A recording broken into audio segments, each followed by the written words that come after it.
going to start off by giving you some statistics, because I think that's a good way to kind of get a grasp of the sociological statistics of the situation in the West.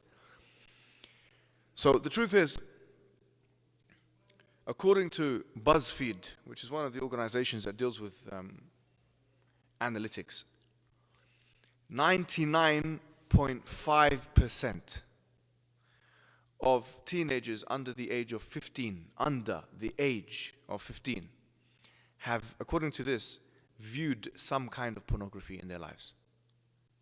99.5. 30% of those who view pornography in the Western world, including in America and these places, are females. That's 30%, which is a growing number.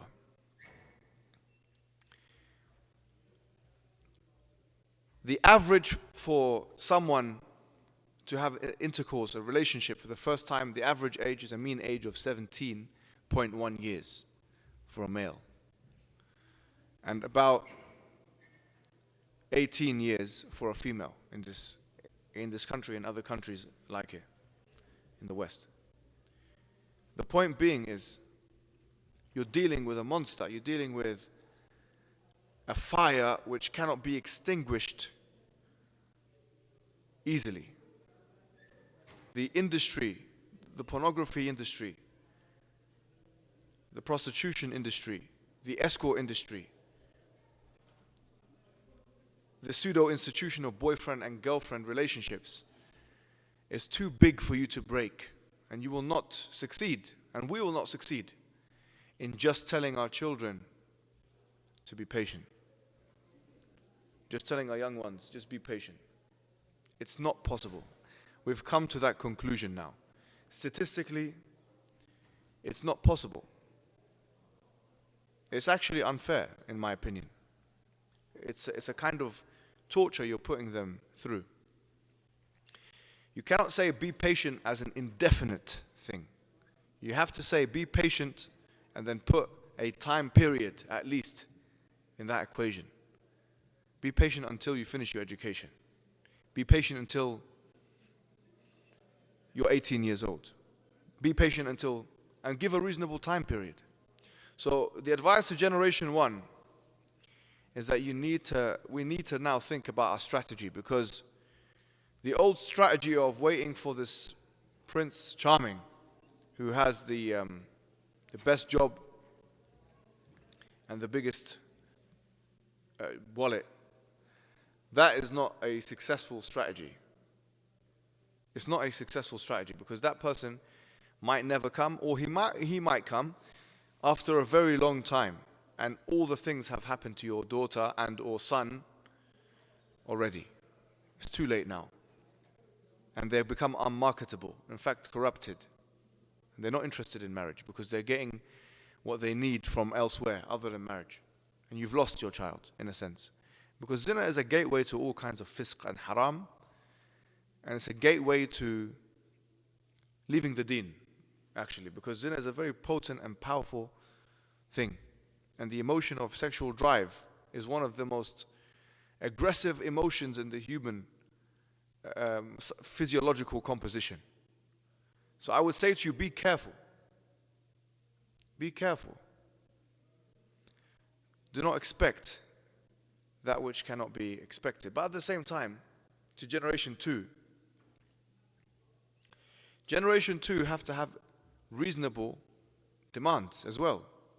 Can't be some kind of 16-year-old who is still not self-sufficient, doesn't understand the value of hard work, and you're in a relationship now, a haram relationship, and then you go to your father or your mother or both of them and say, we want to be in a relationship and I want to do a nikah. This is also unreasonable. This is an unreasonable proposition, because you haven't shown that you're willing and ready to take the responsibility of marriage. You're not ready yet, possibly. There is a situation where you cannot be ready for marriage. You're not able to handle that responsibility. You're just in love And love is a very powerful emotion.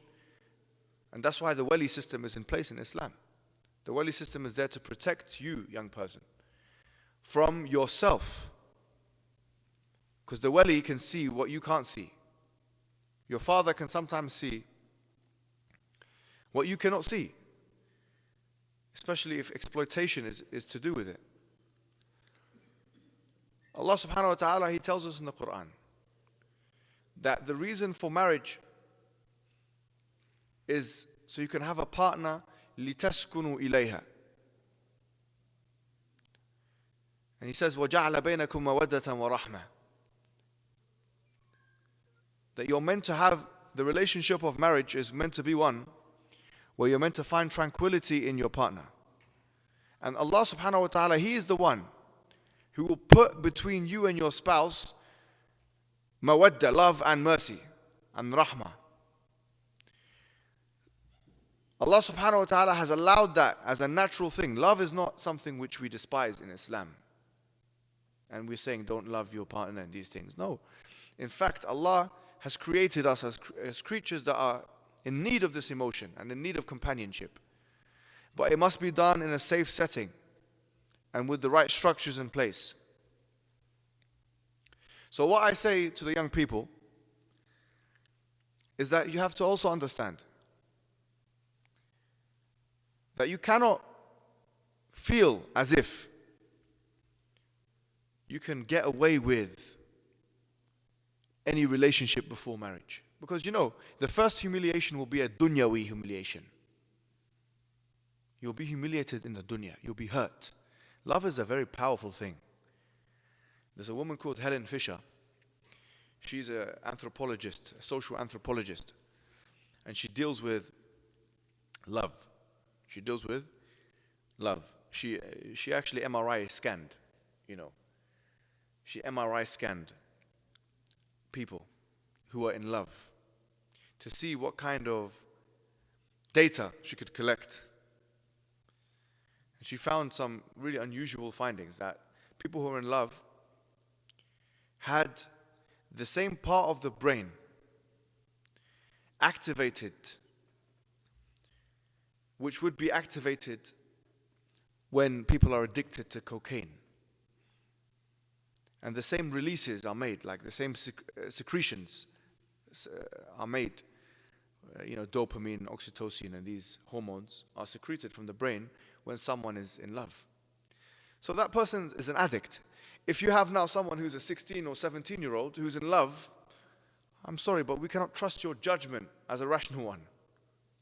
That's why we need the wali in place to help and harness your addiction. The wali can sometimes decide that you are too irresponsible for this commitment, but the wali must also realize that if this powerful addiction is left untethered and unharnessed, that it can go out of control. If you look in the sociological environment at people who are addicted to cocaine or heroin or these very heavy drugs, it's a difficult rehabilitation process, to say the least. Incredibly difficult. It's not like marijuana, which I'm hearing in this country is going to become legal soon. Why are you smiling? I'm joking. I want to joke. You see, it's not like that. It's much more difficult. If you're addicted to cocaine or heroin, it's much more difficult to disconnect from that. And according to the research of Helen Fisher, when you're in love, it's that same part of the brain which deals with addiction. It's called the reptilian core. The reptilian core of the brain is like a central part of the brain, which is activated when you're in love. So here, we must have a strategy in place, a strong strategy in place to deal with this. I would say the first thing people need to know is rationality is important before you get married, for the young people. You need to have your rational faculties in place. And you need to be careful with this emotion of love. Because if you're struck with love, if you're love struck, you have become unable to make decisions rationally. Your emotion will invariably take over your thought process and your cognitive faculties. You will no longer be able to make an informed decision. And actually, spiritually, Islamically, it can lead to a kind of shirk, actually, an association with Allah subhanahu wa ta'ala, in my opinion. Allah subhanahu wa ta'ala says, وَمِنَ النَّاسِ مَن يَتَّخِذُ مِن دُونِ اللَّهِ أَنْدَادًا يُحِبُّونَهُمْ كَحُبِّ اللَّهِ وَالَّذِينَ آمَنُوا أَشَدُّ حُبًّا لِلَّهِ. That there are certain people that take aside God and dad. And dad is like a nid, is a false god. That they love them like they should love Allah. But those who believe are more strong in believing in Allah than those individuals. What does this mean? One of the conditions of ibadah is that you should have ultimate love to Allah subhanahu wa ta'ala. You should have ultimate obedience, ultimate fear, and ultimate love to Allah subhanahu wa ta'ala. That you should not love anyone more than you love Allah and then His Messenger after that. But some people, because it's the environment is so open now, they get into these, I would call them addictive relationships, and this emotion, the emotion of love, becomes a feature of that relationship, and then they start doing exactly what their partner tells them to do, even if it's completely against Islam. And that's how zina happens, by the way. It's one of the main ways zina, fornication, and sexual intercourse outside of marriage happens. Especially, this is how, and there are some statistics to back this, this is how many women agree to zina. They agree to it not in a vacuum. A woman is not going to be told. I mean, they've done many research on this. A man is different to a woman, by the way, physiologically. So if a woman goes to a man, if a woman, very good-looking woman, goes to 10 men or 100 men, and she says, would you like to have, sorry, there's lots of kids here, but we have to say this, just to get the point across. Would you like to have intercourse tonight? And this has been done. There have been studies that, social experiments and actual studies that, and the man could say, 70 or 80% of recipients or candidates could say, yes, I would go ahead, no problem, just like that. But a woman is not that easy. A woman is statistically, she's not that easy. She's not going to do that. Even if she's the biggest atheist, she does not believe in God. Don't think that, just because this is a misconception. Some people, they come from the West. I've seen it, astaghfirullah, but I've seen some people, they come from the Khalij region, yeah? And then they come to London and they think all women are prostitutes. And, they think every woman is a prostitute. It's not like that. The woman is not going to agree to give herself, her body, in a vacuum like that. So it usually happens in the context of love. So a woman, she'll start to develop a kind of attachment to a man. And then, in that context, since now she's attached, he can tell her what to do. Whether a man is telling a woman what to do or a woman is telling a man what to do in a relationship which is either premarital, extramarital, or marital, and that thing is against the Sharia of Allah subhanahu wa ta'ala, that know that you're on thin ice, because you could be going into that shirk category where you're now taking the love of the other person as higher and beyond the love of Allah subhanahu wa ta'ala.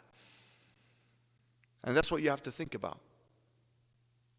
Because why are you obeying someone based on the love you have for them and disobeying the Creator as a result of this? Like the hadith says, لا طاعة لمخلوق في معصية الخالق.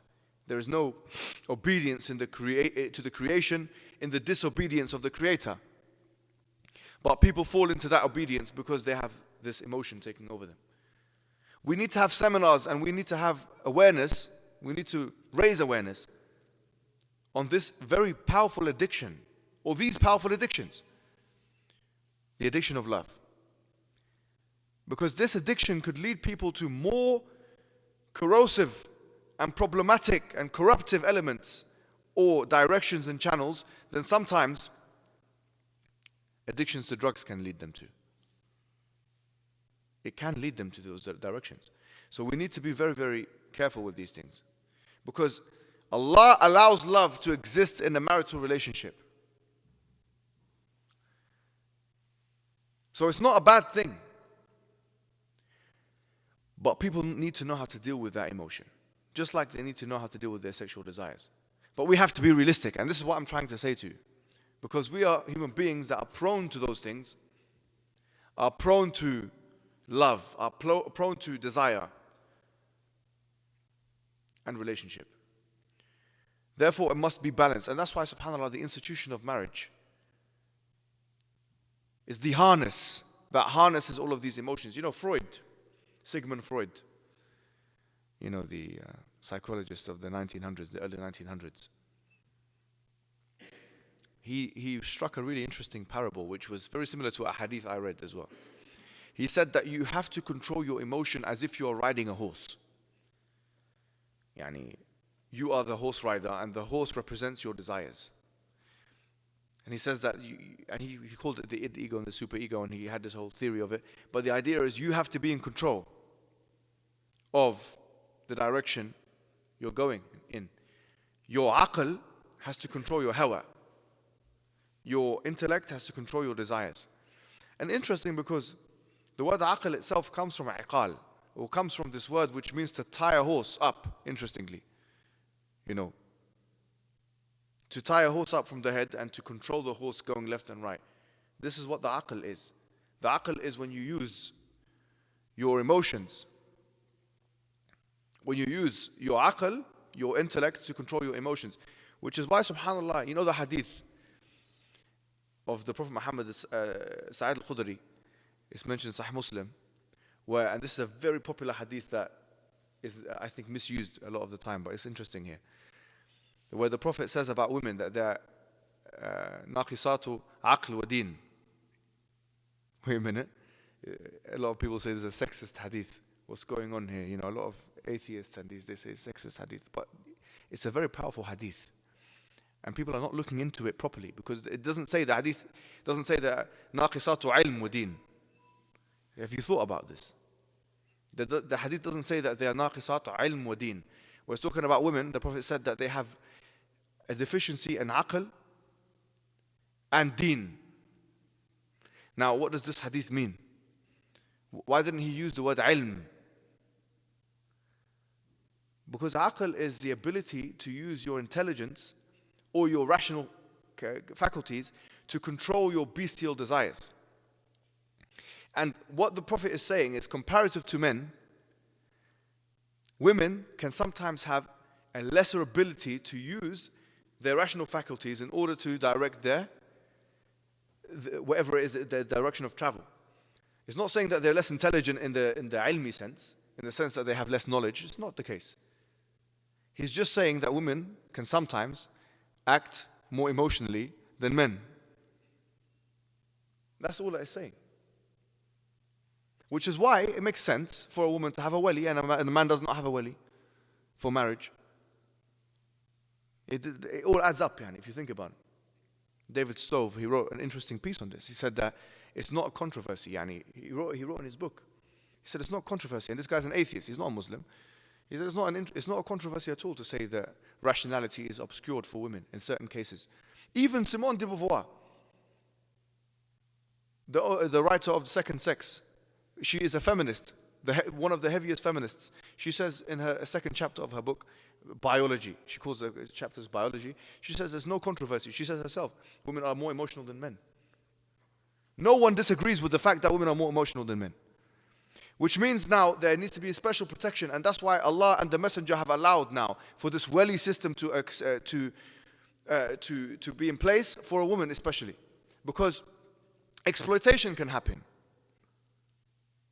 And if you look at Helen Fisher's studies, you'll see that women have a higher propensity to fall in love than men because of the maternal instinct and these things. They do. And you know what? This is something which is written about by someone called Warrell Farron.